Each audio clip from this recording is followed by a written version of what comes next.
6장 1절부터 5절 말씀을 살펴보려 합니다. 이 말씀을 통하여서 살펴보고 하자 하는 중요한 것은 무엇이냐면 교회에서 교회 생활, 신자의 삶, 신앙의 삶에 대해서 좀 말씀을 드리려 합니다. 우리가 교회에서 우리가 신앙생활 한다는 것이 함께 우리가 어울러져서 우리가 삽니다. 근데 우리는 어떻게 서로를 대하며 어떻게 해야 되는가 하는 부분에서 오늘 말씀을 통하여 살펴보려고 합니다. 오늘 말씀을 그냥 여러분이 성경책을 읽다 보면 좀 이해가 안 되는 부분들이 있어서 그 부분이 오늘 말씀을 통하여 좀 해결되었으면 좋겠습니다. 여러분, 성경은 불경처럼 또는 주문처럼 외우는 것이 아닙니다. 그냥 의미 없는 말의 나열이 아닙니다. 한 구절 한 구절의 의미를 가지고 있고 한 말씀 한 말씀이 내용을 담고 있고 또한 그 말씀들이 목적을 가지고 우리 가운데 기록되어졌습니다. 그래서 이 말씀 또한 그렇습니다. 그래서 우리가 마치 의미 없는 단어의 나열이 아니라 성경을 가만히 읽다 보면 그 말씀이 무슨 의미인지 무슨 뜻인지를 이해하게 할 뿐만 아니라 또한 깨달아 알 때에 여러분들은 하나님의 음성을 듣게 되고 또한 우리가 어떻게 살아야 되는지를 배우게 됩니다. 하나님 말씀이 있는 것이 중요합니다. 오늘 우리가 살펴본 본문에서 사람들이 혼통하는 것이 각기 다른 말을 하는 것처럼 보이기 때문에 그래요. 왜 갑자기 이 말을 하고 이 말을 할까 하는 것들이 어떤 대조와 또한 대비되는 내용들이 있는 것 같아서 그 말씀을 여러분 잘 이해를 못합니다. 갈라디아 6장 1절에서 5절 말씀을 좀 그 부분을 설명을 드릴게요. 먼저 6장 2절 말씀은 이렇게 말씀하고 있습니다. 같이 들어갑시다. 시작. 너희가 짐을 서로 지라. 그리하여 그리스도의 법을 성취하라. 아멘. 본문에 보면 너희가 짐을 서로 지라 라고 합니다. 서로 지라. 기억하십시오. 서로 지라. 그런데요, 본문에서 5절 말씀은 이렇게 기록됐습니다. 같이 읽을까요? 시작. 각각 자기의 짐을 질 것이라. 아멘. 2절 말씀에서는 뭐라고 했습니까? 서로의 짐을 지라라고 했습니다. 5절 말씀에서는 각각 자기 짐을 질 것이라 합니다. 앞에서는 서로의 짐을 지라고 그 다음 절에서 왜 각자의 짐을 지라라고 말하는 것일까? 도대체 무슨 말이지? 나는 의문이 듭니다. 첫 번째. 두 번째에 1절을 보면 이렇게 읽겠습니다. 같이 돌아갑시다. 시작. 형제들아, 사람이 만일 무슨 범죄한 일이 드러나거든 신령한 너희는 온유한 심령으로 그러한 자를 바로잡고 너 자신을 살펴봐 너도 시험을 받을까 두려워라. 아멘. 사람이 무슨 범죄한 일이 있거든 신령한 너희는 온유한 사람으로 그러한 자를 바로잡고 너 자신을 살펴봐 너도 시험을 당하지 않을까 두려워라 라고 말합니다. 근데 4절 말씀을 보면요, 같이 돌아갑시다. 시작. 각각 자기의 일을 살피라. 그러면 자랑할 것이 자기에게는 있어도 남에게는 있지 아니하리라. 아멘. 여기까지입니다. 예. 뒤에 부분은 제가 붙여쓰기 한 것이 각각 자기의 일을 살피라. 그리하면 자랑할 것이 자기에게는 있어도 남에게는 있지 아니하리라. 다른 사람에 대한 얘기를 하면서 우리가 1절 말씀에서는 신령한 너희는 온유함으로 다른 사람을 바로잡고 라는 표현을 쓰고 있는데 4절 말씀에서는 자랑할 것이 나에게만 있다 라고 말합니다. 다른 사람 얘기를 하다가 내 얘기를 하고 있는 것이. 그래서 이 본문은 제대로 읽지 않으면 서로 충돌하게 되는 것처럼 무슨 얘기를 하는지는 모호한 것처럼 이해가 됩니다. 이 부분을 좀 명확하게 설명을 드리면서 본문이 가지고 있는 뜻을 여러분에게 말씀드리겠습니다. 1절 말씀으로 할까요? 1절 말씀으로 합시다. 1절 말씀에는 형제들아, 사람이 무슨 범죄한 일이 드러나거든 신령한 너희는 온유한 심령으로 그러한 자를 바로잡고 너희 자신을 살펴봐 너도 시험을 받을까 두려워라. 본문에 보면 우리가 알게 되는 한글 성경을 읽으면서 눈에 들어오는 단어들이 있죠. 무슨 범죄한 일이 드러나거든 누군가 어떤 범죄한 일을 했다는 것이에요. 그리고 신령한 너희는 그런데 그 사람을 대할 때 어떻게 되는가? 너희도 온유한 심령으로 그러한 자를 바로잡고 라고 말합니다. 누구한테 하는 얘기인가? 형제들아 라고 말합니다. 형제들, 교회 안에서는 특별한 용어들이 있죠. 우리는 교회에 함께 속한 자들을 형제요 자매라 부릅니다. 왜 형제요 자매일까요? 다른 말 표현을 제껴놓고 왜 형제요 자매라 할까요? 그냥 부르는 호칭일까요? 그냥 부르는 얘기일까요? 여러분, 그리스도 안에서는 우리가 한 몸을 이루게 됩니다. 그리고 그리스도 안에 있으면 하나님의 권속이고 하나님의 백성이 하나님의 자녀가 됩니다. 그래서 우리는 형제 자매라고 부릅니다. 마치 그리스도인의 고유명사처럼 호칭처럼 표현됐지만 사실은 이 의미를 보면요. 이 사람을 대할 때 내가 어떻게 대하냐면 그리스도 안에서 한 몸으로 대하며 하나님 앞에서 우리는 하나님을 한 아버지로 모시고 있는 가족, 패밀리라는 의미 속에서 형제, 자매라고 부르는 사실이에요. 이것이 너무나 통속적으로 부르다 보니까 우리는 형제, 자매라는 말을 그냥 의미 없이 우리는 그냥 부르는 호칭으로 여깁니다. 그러나 그 사실을 깊이 들어가면요.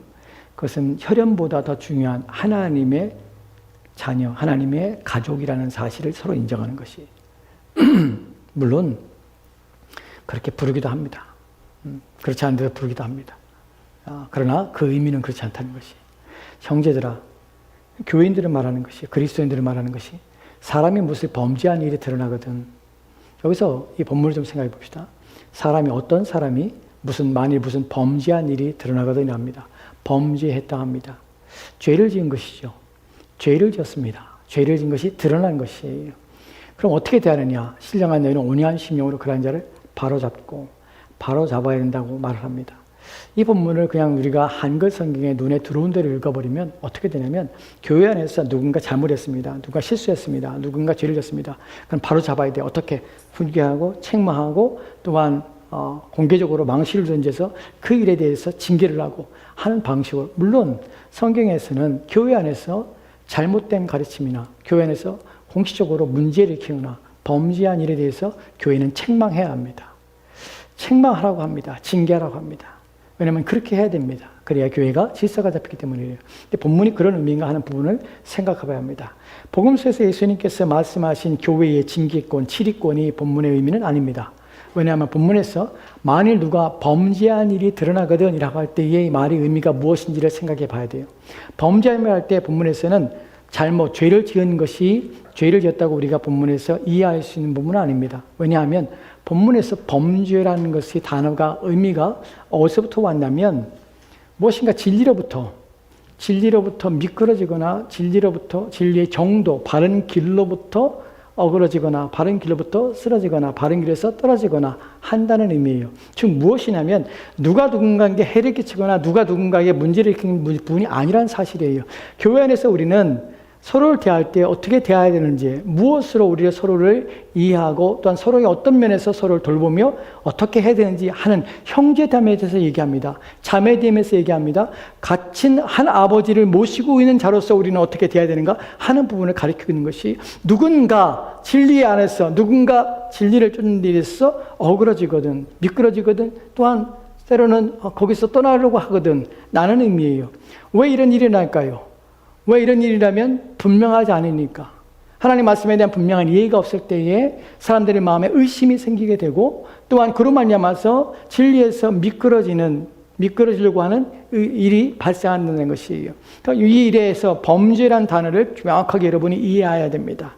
본문에서 범죄라는 것에 드러나거든이라는 범죄한 일이 드러나거든이라는 단어를 보면요. 한국말에서는 드러나다고 표현됐지만 이 원문의 의미는 무엇이냐면 드러나다는 표현이 막 나타나고 이제 발견되었기 때문에 발견됐다는 의미가 아니라 고의적이 아니라 계획적이 아니라 의도적이 아니라 미리 준비하지 못하는 예방하지 못한 상태에서 일들이 일어났을 때에 그러니까 이 사람도 드러나다는 단어가 수동형입니다. 무슨 말이냐면 어떤 사람이 범죄한 것이 내가 고의가 아니야. 의도적이지 않았어. 계획한 것도 아니야. 그런데 나도 모르게 내가 예비하지 못하고 예방하지 못했어. 그래서 어떤 실수로 또한 내 자신이 준비하지 못함으로 일어나게 된 것이에요. 이때에 라는 문제예요. 무엇에 대해서? 신앙과 믿음의 관점에서. 무엇에 대해서? 하나님 앞에서 자신의 믿음과 신앙을 온전하지 못함으로 연약하여서 이런 일이 벌어졌다는 사실이에요. 지금 바울이 전체적으로 갈라디아에서 6장에서 1절에서 5절 말씀까지 말하고 있는 내용 속에는 무엇이 포함되냐면 그 앞에 있는 5장의 전체적인 흐름과 문맥 속에서 어떠한 상태냐면은 무엇으로부터 미끄러지거나 무엇으로부터 떠나려 하거나 무엇으로부터 실족하려고 하거나 하는 상태에 있는가를 볼 때에 갈라디아서 5장 25절 말씀이 이렇게 되었습니다. 같이 들어합시다. 시작. 만일 우리가 성령으로 살면 또한 성령으로 행할지니. 아멘. 만일 우리가 성령으로 살면, 성령에 의해서 살면, 성령의 도우심 받아 살면, 신자는, 중생한 사람은 누가 계시냐면 그들 안에 성령을 선물로 받게 됩니다. 그래서 성령이 우리 가운데 거하시게 되는 것이, 우리가 그것을 눈에 보일 수 있는 것은 아니에요. 그러나 내가 예수 그리스도를 믿는다고 고백하는 그 고백 속에 무엇이 담겨 있냐면 하나님의 영이신 성령이 우리 가운데 하나님의 누구신지를 알게 하시고 깨닫게 하시는 것이, 내가 어떻게 성령이 내 안에 살고 있는지를 어떻게 이해하고 어떻게 알게 되냐면 내 안에 내가 하나님에 대한 인식을 하는 것이에요. 물론 그것이 종교심에 의한 것이 아니라 하나님의 세상에 창조주시고 주권자일 뿐만 아니라 그분이 나를 지으셨다는 사실을 인식하는 것이에요. 그 인식뿐만 아니라 내가 그분을 떠나 있었으며 그분과 아무런 관계없이 인생을 살았다는 사실을 알게 되는 것이에요. 그리고 내가 그분께 돌아가는 일이 필요하다는 사실을 알게 되는 것이, 누가 그 일을 하면 그 일을 위해서 그리스도 예수께 이 땅에 오셨고 그분을 통하여 내가 이제 하나님에 대한 인식과 내가 죄인됨을 하나님을 떠난 자였으며, 또한 성경이 말하는 예수님 비유 속에서 탕자처럼 하나님 앞에 떠나서 내가 내 인생을 내 마음대로 살았던 나였음을 고백하고 회개함으로 돌이켜 하나님께 나오는 것이에요. 이 일이 자연적으로 되어진 것이 아니라 누가 이 일을 이루시면 우리 안에 두신 성령께서 이 일을 이루시는 것이에요. 그런 말이야 우리가 하나님께 나오게 되고 하나님을 믿게 되는 것이에요. 믿음은 이런 다양한 내용들을 담아내고 있습니다. 그 성령의 힘에 의해서 신자는 살아가게 됩니다. 어떻게 인도함 받고 이끌림 받는 것이 무엇을 하는 것이죠? 대표적으로 우리가 알 수 있는 것이 무엇입니까? 하나님을 예배하는 것, 하나님을 기쁘시게 하는 것들, 하나님 말씀을 듣는 것, 하나님 말씀을 배우는 것, 또한 기도하는 것, 이런 모든 영적인 일들은 다 성령이 우리 안에서 역사하심으로 일어나게 되는 것이에요. 그래서 우리가 성령의 힘에 의해서 성령의 능력에 살면 또한 성령으로 행할지니, 이 말은 성령과 함께 걷는 것이에요. Walk with the Holy Spirit. 성령과 함께 걸어가는 것이에요. 눈에 보이지 않는데 어떻게 걸어갔습니까? 성령의 우리로 하여금 우리 안에 두시고 하나님 말씀을 깨닫게 하시는 그 말씀을 따라 순종하며 사는 것이 성령과 함께 걸어가는 방식입니다. 하나님 말씀을 듣고 그 말씀을 내 마음에 새기고 그 말씀대로 순종하며 살아가는 것이 바로 성령과 함께 행한다는 의미예요. 그런데 오늘 갈라디아서 1장 6장 1절 말씀에서 다시 6장 1절 말씀 돌아가면 거기서 우리 가운데 보여주고 있는 게 뭐냐면 범죄하다는 것이 바로 이것이에요. 이 사람이 중생하고 거듭났습니다. 그리고 우리가 형제라고 부릅니다. 자매라고 부릅니다. 그때 신앙이 약하고 믿음이 약합니다. 여러분, 신앙은요, 각자가 다 그 크기와 그 성장의 그 내용물이 다릅니다. 어떤 사람은 신앙이, 믿음이 큰 사람이 있고 어떤 사람은 작습니다. 그래서 연약할 수가 있는 것이에요. 그래서 어떤 사람들은 성령에 의해서 인도함 받는 것에 민감하지 못할 뿐만 아니라 의심할 수도 있습니다. 하나님이 정말 계신가? 내가 중생한 것이 맞는가? 어느 날은 내가 하나님 앞에 하나님이 계신 것처럼 느껴지는데 어느 날은 내 마음에 그렇지 않은 것처럼 보이고, 어느 날 보면 내가 하나님 말씀대로 살아야 되는데 그렇지 않는 내 모습을 보면 내 안에 성령이 계시지 않은가 하는, 나는 자연인인가? 나는 불신자인가? 나는 생각이 들 수 있다는 것이에요. 이럴 때 뭐냐면 범죄한 일이 일어나는 것이에요. 이 범죄라는 것이 우리 마음속에 있는 것이 어떻게 해요? 미끄러지는 것이에요. 뭐에서? 하나님 말씀에서 미끄러지는 것이. 왜요? 의심이 들기 때문에. 또한 생각이 다른 것으로 흩어지기 때문에. 그래서 우리 마음이 흔들리는 것이에요. 여러분, 우리 가운데에 흔들리는 자를 보거든, 우리 가운데 믿음이 약한 자를 보거든, 우리 가운데 신앙 때문에 고민하는 자를 보거든, 어떻게 합니까? 그들이 예비하지 못한 것이에요. 드러나는 것은 무엇이냐면 미처 방비하기 전에, 미처 준비하기 전에 고의적이 아니에요. 의도한 것이 아니에요. 내가 하나님 안 믿겠다고 내가 선언한 것도 아니에요. 하나님에 대해서 내가 거부하겠다고 한 것도 아니에요. 하나님 말씀을 듣지 아니한 것도 아니에요. 한데 내가 준비하지 못한 가운데 어떤 일로 말미암아서 내 마음의 의심이라는 것이, 하나님이 살아계신데 왜 일이 내게 일어났을까? 하나님이 계신데 왜 내게 이 문제들이 일어났을까? 하나님 계신가? 하는 문제들을 우리는 종종 경험하게 됩니다. 이때에 여러분 마음들 속에 의심이 생겨날 수 있습니다. 여러분의 신앙이 흔들릴 수 있습니다. 왜냐하면 내가 바라는 것들과 내가 기대하는 신앙에, 기대하는 하나님에 대해서 우리의 현실 속에 일어나는 일들이 그 기대에 부응하지 못하는 상태에 있을 때 우리의 마음이 흔들리는 것이에요. 하나님 나를 버리셨는가? 하나님이 계시다면 왜 내 일을 내게 허락하셨을까? 왜 내 가정에, 내 자녀들에게, 왜 내 사업에 일이 문제가 일어날까? 내 직장에서 왜 이렇게 이런 이런 어려움, 고난이 닥칠까? 하는 것 때문에 범죄하는 마음이 미끄러지는 것이. 이때 우리는 어떻게 하는가 하는 부분입니다. 여러분 여기서 중요한 것이 고의성이 없습니다. 믿음이 약한 것이에요. 흔들립니다. 이런 자들을 우리가 형제라고 자매라고 여깁니다. 그런 자들과 함께 신앙생활하고 있는 것이에요. 우리는 각기 다른 상황 속에 있습니다. 각기 다른 환경 속에 있습니다. 각기 다른 일들을 경험하게 됩니다. 그러니까 누구나 다 말은 하지 않지만 그런 문제에 있을 수 있다는 것이에요.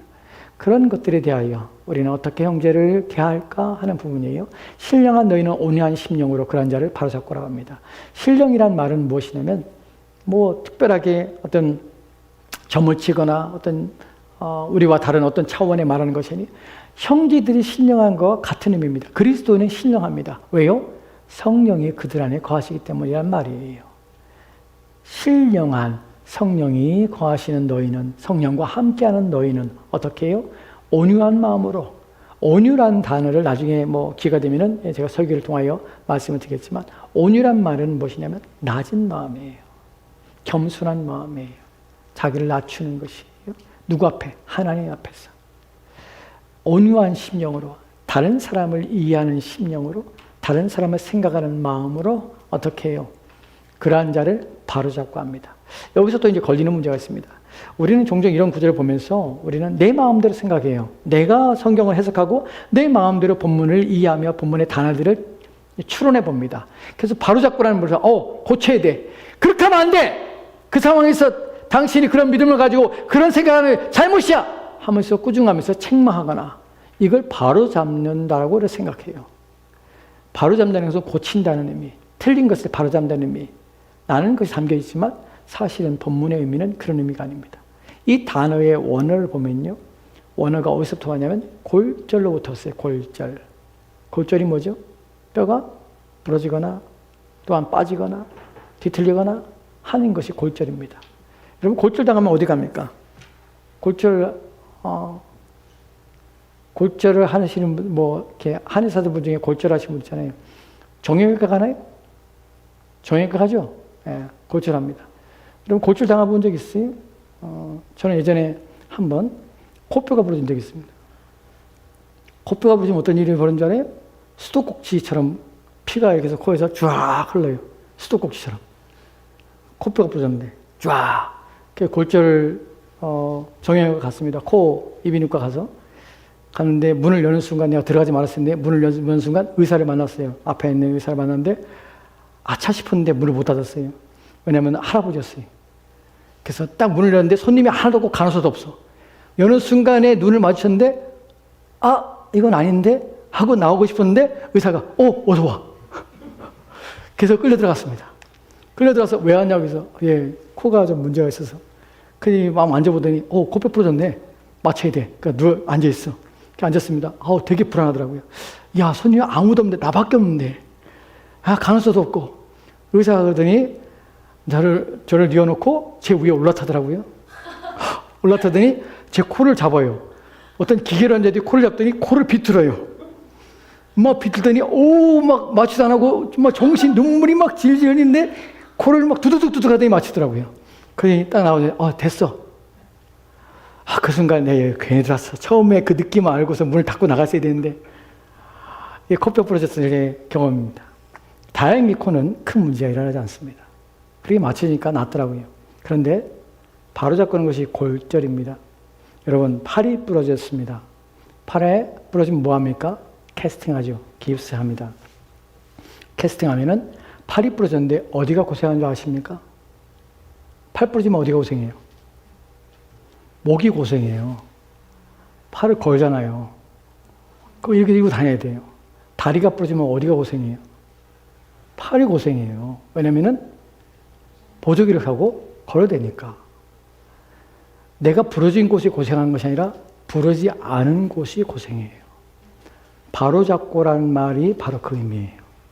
어떻게 온유한 심령으로 그들을 이해하며 생각하며 그들을 염려하며 그들을 아끼는 마음으로 어떻게 너는 무엇이 돼서 그들의 낫기까지 다른 부분이 고생을 하는 것이 어떻게 견뎌주라는 것이 기다려주고 돌봐주고 또한 그들에게 어깨를 내주고 그들이 이겨낼 수 있도록 옆에서 참아주고 그러는 것이에요. 우리로 하여금 교회 안에서는 교회가 어떤 곳이냐면 하나님의 자녀들이 함께 모인 곳입니다. 왜 이런 표현을 쓰고 왜 이렇게 말하냐면 우리는 누군가를 잘라낼 수 없는 자들입니다. 하나님께서 우리를 한 교회로서 하나님의 가족으로 불렀기 때문에 우리는 누군가를 잘라내거나 누군가를 끊어낼 수는 없습니다. 우리 가운데 약한 자들을 끊어내거나 그들을 비난하여서 그들로 하여금 교회됨과 하나님의 자녀됨에서 포기시키거나 당신 같은 사람은 필요 없어 라고 하거나 할 수 있는 것이 없습니다. 하나님의 자녀로서 우리는 우리의 지체된 자들을 위하여 인내하며 참아내고 함께 가기 위해서 애를 써야 합니다. 여러분, 손가락이 아프다고 욱신거린다고 해서 손가락을 자르는 사람 없습니다. 발목이 아프다고 해서 너무나 큰 고통 가운데 있어서 발목을 잘라내는 사람 없습니다. 아무도 그렇게 하지 않습니다. 무엇을 하죠? 더 돌보죠. 무엇을 하죠? 더 아끼죠. 더 아무것도 하지 않도록 더 싸매고 약을 바르고 더 온전해지기까지 참아내고 애를 쓰죠. 왜 그렇습니까? 내 몸이기 때문에 그래요. 그 하나 없는 것이 있는 것이 훨씬 낫기 때문에 그래요. 그것이 바로 교회입니다. 그것이 바로 우리가 하는 것이에요. 혀에 입병이 나서요. 혀에서 입병 나가지고 쓰라릴 때 보면 음식을 못 먹습니다. 너무 아파요. 막 욱신거리고 할 때. 그렇다고 아무도 가위를 가지고 자기 혀를 잘라내지 않습니다. 이놈의 거 이거 너무 고통스러워. 에이 잘라버리게 나. 아무도 그렇게 하지 않습니다. 왜요? 그렇게 하면 맛을 못 느껴요. 그럼 몸에 문제가 생기는 것이 성경이 말하고 있는 것이 바로 그것입니다. 저와 여러분은 누구입니까? 하나님의 자녀입니다. 교회는 무엇입니까?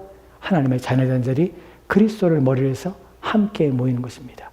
우리는 무엇입니까? 그리스도의 몸의 지체입니다. 각 부분들입니다. 각 부분들을 우리는 소중히 여기는 것입니다. 그 부분들을 위해서 애를 쓰는 것입니다. 연약한 지체가 있을 때에 믿음과 신앙이 연약한 자가 있을 때 비난하기 앞서서 책망하기 앞서 우리는 사랑을 합니다. 그리고 참아내는 것입니다. 이것이 바로 주님께서 우리 가운데 말씀하신 내용입니다. 본문의 다음에 2절 말씀은 이렇게 읽겠습니다. 너희가 짐을 서로 지라. 이 말이 바로 그런 의미예요. 서로 짐을 지라. 서로 아끼라. 서로 남의 짐을, 어려운 짐을 내가 맡아주라. 봐라, 너 아프지? 네가 나을 때까지 내가 힘을 내줄게. 그리고 팔이 온 힘을 내주는 것이에요. 팔이 부러졌을 때 내가 너를 기억해 줄게. 내가 너를 지켜줄게. 내가 더 이상 큰 문제와 아픔을 느끼지 않도록 내가 그때까지 내가 내 짐을 대신 져줄게. 하고 목이 온 힘을 내주는 것이에요. 이것이 본문에서 서로의 짐을 지라. 이것이 뭐냐면 그리하여 그리스도의 법을 성취하라 합니다. 그리스도의 법이라는 율법을 말하는 것은 아닙니다. 그리스도의 법, 그리스도가 우리 가운데 주신 명령을 어떻게 해요? 성취하는 방식이 무엇이냐면 바로 내어줌으로, 사랑함으로, 인내함으로, 관용함으로, 또한 온유함으로, 서로를 받는 방식으로, 서로를 포옹하며 아끼는 방식으로 하는 것입니다. 그래서 교회에서 어떤 사람들은 굳은 일을 합니다. 어려운 일을 합니다. 왜냐하면 다른 지체가 그 일을 하기에 앞서서 내가 한 발 앞서서 내가 한 발 더 앞서감으로 다른 사람들이 편안해지기 위해서 먼저 섬기는 것입니다. 여러분, 누구는 좋은 일, 남들에게 눈에 보이는 일, 자랑스러운 일, 남들이 하고 싶은 일을 하기 싫어서 먼저 하지 않는 것이 아닙니다. 끊임없이 뒤에서 묵묵히 이런 일들을 남들이 하는 것보다 내가 하는 것이 낫다고 여기기 때문에 먼저 나서서 하는 이유가 무엇입니까? 너희가 짐을 서로 지나는 그리스도의 법을 알기 때문에 그래요. 그리스도의 법을 아는 사람은 교회에서 어려운 일과 굳은 일이 있으면 먼저 나서서 합니다. 왜냐하면 서로의 짐을 짊어져서 내 다른 지체가 어렵지 않도록, 다른 지체가 편안해지도록 먼저 나서서 일을 하는 것입니다. 이렇게 하여서 그리스도 법을 성취하고자 하는 마음을 갖는 것이에요. 이것이 성령이 안에서 우리로 하여금 역사하는 방식이고 우리가 성령 안에 있는 것입니다. 여러분, 우리는 그리스도를 머리로 하고 우리는 각 지체가 되어서 그리스도의 몸을 이루어 있습니다. 그래서 한 몸을 이루는 것이에요. 한 지체가 아프면 같이 아파합니다. 누군가 어려움을 겪고 있으면 그 문제로 함께 기도합니다. 그리고 위로합니다. 힘을 내라고. 우리가 함께 있다고. 필요한 거 있으면 얘기해달라고 합니다. 왜냐하면 도우려고 합니다. 왜 그럴까요? 왜냐하면 우리는 혈연이 아니라 그리스도의 보배로운 피로 말미암아서 한 지체가 된 형제요 자매이며 가족이기 때문에 그렇습니다. 우리가 천국에 가는 날 그곳에서는 우리는 모든 혈연의 관계들은 끊어집니다. 더 이상 존재하지 않습니다. 우리는 그리스도 안에서 한 지체가 돼서 그때에 우리는 모두가 다 하나님 앞에서 형제요 자매로서 하나님의 가족으로 서 있게 될 것입니다. 그것을 맛보는 곳이 어디냐? 이 땅에서 교회예요. 그 일을 맛보도록 서로 애를 써야 하는 것입니다. 서로를 도움으로 이런 사랑을 나눠야 하는 것입니다. 3절 말씀을 이에 더하여서 이렇게 말합니다. 같이 돌아갑시다. 시작. 만일 누가 아무것도 되지 못하고 된 줄을 생각하면 스스로 속임이라. 책망이 나옵니다. 만일 누가 아무것도 되지 못하고 된 줄을 생각하면 스스로 나는 온전해 라고 하는 자가 있다면 본문에서 스스로 된 줄로 스스로 속임이라는 표현을 씁니다. 속임이라는 단어가 가지고 있는 원어적 의미는 무엇이냐면 지성, 생각, 분별력, 판단력입니다. 이것을 속이는 것이 누가? 자기 스스로가 속이는 것이에요. 자기의 지성을 속이고 자기의 생각을 속입니다. 어떻게 해요? 아무것도 되지 못했는데 된 것처럼 여기는 것이 무슨 의미입니까? 교회 안에서 연약한 자들과 교회 안에서 어려운 자들과 교회 안에서 힘든 자들을 보면서 불구하고 그들을 비난하며 판단합니다. 믿음이 없기 때문이야, 신앙이 없기 때문이야, 그렇게 살면 안 돼 라고만 책망합니다. 그리고 나는 괜찮아, 나는 온전한 사람이야, 나 혼자는 괜찮아, 다 잘라내도 나 혼자 몸이기 때문에 나는 아무런 상관없어 라고 하는 어리석은 자들.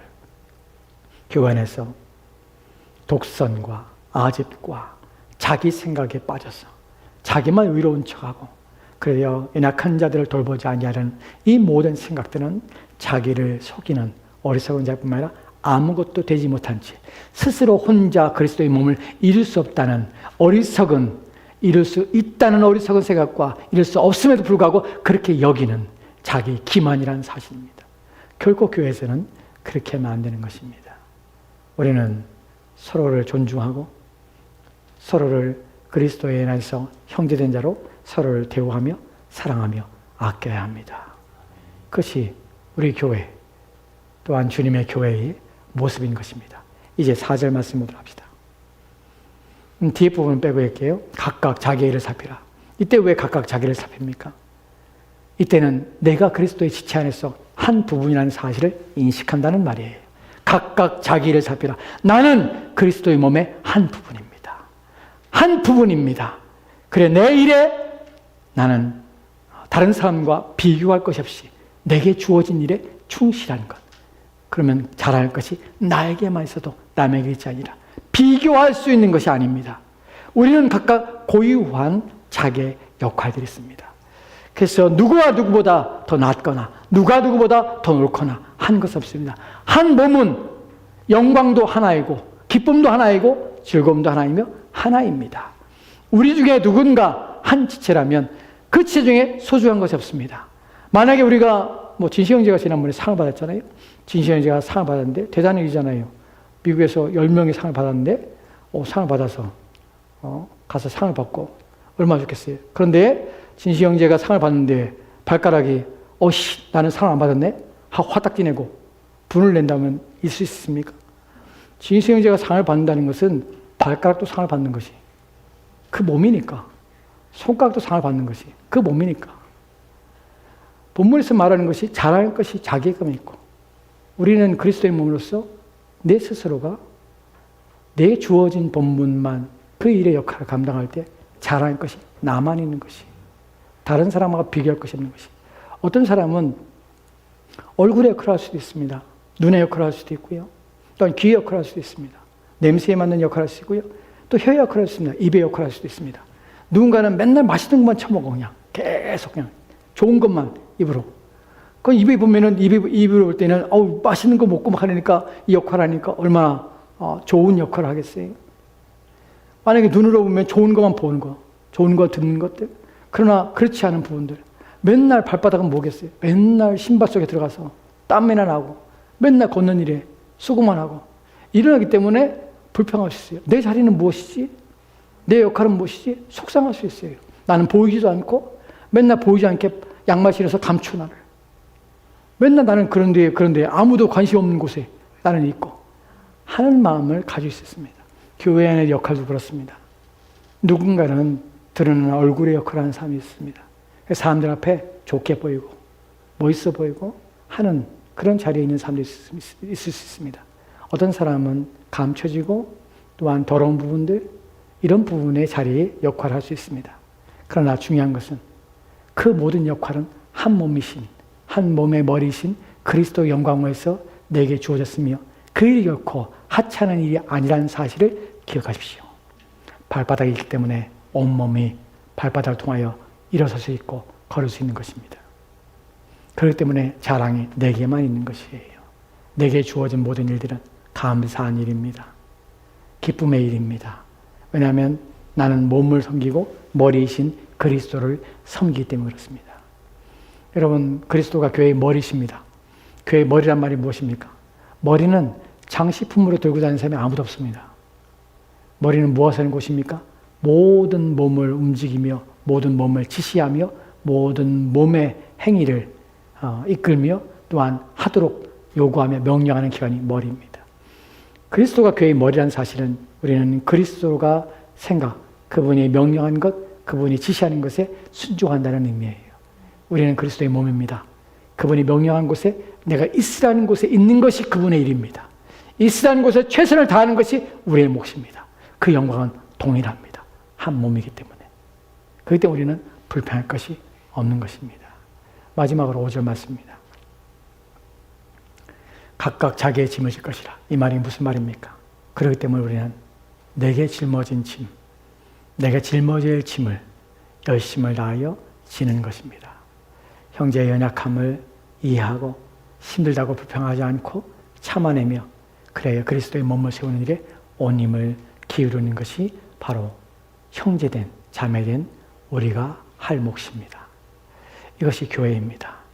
오늘 주신 말씀을 가지고 교회에 우리는 사람에게 충성하지 않고 오직 머리이신 그리스도께 충성합니다. 그분을 위하여 존재합니다. 그분 때문에 우리는 한 교회가 된 것입니다. 저와 여러분은 태어난 것도 또한 살아온 삶의 방식도 또한 살아가는 또한 우리가 여지껏 살아왔던 그 모든 것도 각기 다릅니다. 그러나 우리가 형제요 자매로 부르는 이유가 무엇입니까? 바로 우리를 한 몸으로 부르신 우리 아버지이신 하나님, 우리를 한 몸으로 되게 하신 예수 그리스도, 그분을 믿는 믿음 때문에 우리는 형제요 자매라 부르기에 부끄럽지 아니하며 그러한 사실을 믿는 것입니다. 그래서 우리는 더욱더 사랑의 존재이며 아끼며 섬겨야 될 대상임을, 그것이 바로 저와 여러분 모두임을 기억하시기 바랍니다. 기도합시다. 하나님, 오늘 왜 주의 말씀을 들으며 교회됨, 우리가 형제 자매됨에 살펴봅니다. 이러한 일에 있어서 우리에게 바른 이해와 깨달음을 통하여 서로를 아끼게 하옵소서. 더욱 사랑하게 하옵소서. 더욱 더 서로를 위하여 봉사하며 더욱 낮은 자리에서 서로를 배려하며 서로를 섬김으로 그리스도의 법을 완성하며 그리스도의 법을 세우는 우리가 되도록 주여 도와주옵소서. 그런 교회가 되게 도와주시고 그런 교인이 되게 하시고 그런 몸이 되도록 도와주시기 원하며 감사드리며 예수의 이름으로 기도합니다. 아멘. 다 같이